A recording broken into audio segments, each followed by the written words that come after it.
En esta ocasión, una clienta me contactó para realizar este sombrero, muy parecido al de nuestra senadora, digna representante de La Guajira con su atuendo guayú.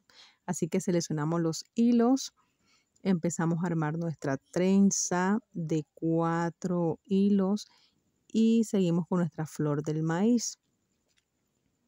Aquí estamos armando nuestra flor que va con el cordón alrededor del sombrero.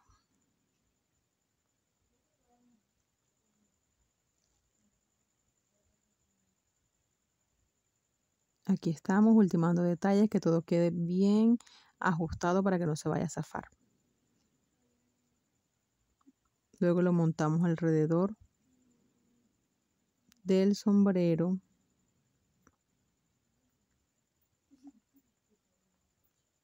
Y así nos quedan nuestras cuerdas muy bonitas, que lo puedes usar como quieras. Si lo quieres usar al lado o lo quieres usar en la parte de atrás, las cuerdas, está bien.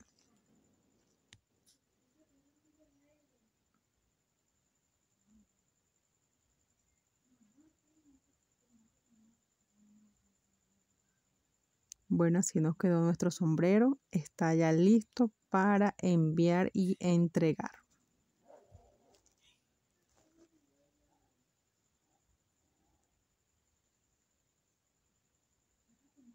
Listo, terminado.